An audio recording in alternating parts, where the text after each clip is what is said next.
But Yeah. I mean, I'm so grateful you're even talking about this, because I just feel like nobody does talk about the fourth trimester, right? Nobody talks about all the insecurities that can come postpartum, the bounce back culture, which I'm like, forget that, you know. Yeah. I don't want to be the same. Yeah. I shouldn't be, you know, like, why should I go back to who I was? Mm.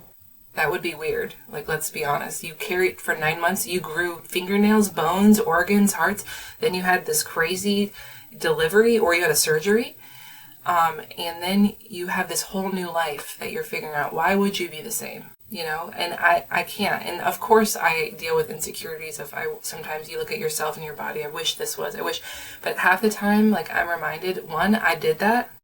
Yeah. And two, I'm a bad mama jama still, so who cares, you know? But I don't want to be the same. I don't want to go back. You know, my life is better, and I'm changed. I'm a better wife now. I'm a better, I think, person in my job because of becoming a mom.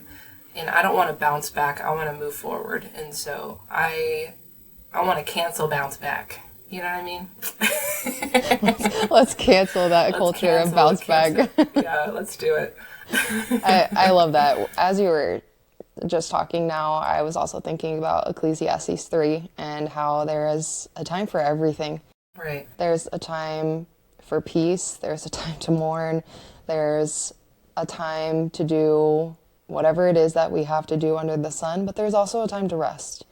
Right. And we tend to forget some of these things postpartum, again, maybe because of some of the internal or external pressures that we put on ourselves or others have put on us. But I feel like as long as we cling on to who we know God is and who he has called us as a child of God first, it will allow us to become the mom that we need to be for our kids. And like you said, it will help us to become a better person overall. Right. I absolutely do not want to be the same person I was before having kids. Absolutely not. I don't even know her anymore. Who is she? Who? Yeah, she can't come to the phone. That's fine. No. No. And I believe that that's the reason why God tells us to have kids, is to be fruitful and multiply. And that is one of the ultimate reasons why, so that we can truly become the person that he has called us to be. And it's beautiful. And even though the postpartum season can be rough, it's still just a season. Yeah. And I, you know, as my husband and I are thinking about when we want to have a second kid, it's crazy because I feel like God designed women this way too, where you almost forget what it was like. And that's why you just have more kids. Yeah. But it's like, as we're talking about this, I'm getting flashbacks of remembering what it is and things like that. But, you know, invest in a good pair of pajamas is all I'm going to say.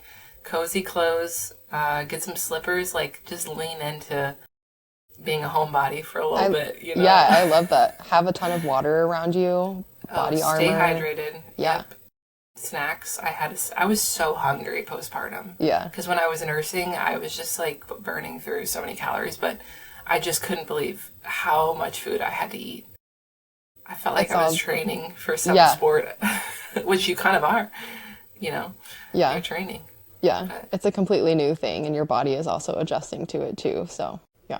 Well, thank you, Sav, for talking with me today. I can't thank you enough. I've enjoyed this conversation that we've had together, and I'm so glad that we were able to talk about it, because it's not something that gets shared or talked about often enough, because it kind of is the silent season of your life, the fourth trimester postpartum life. But I'm glad that we're bringing this to the surface, bringing this to the light, because it absolutely is something that new moms may not want to hear but need to hear. So thank you. Thanks so much.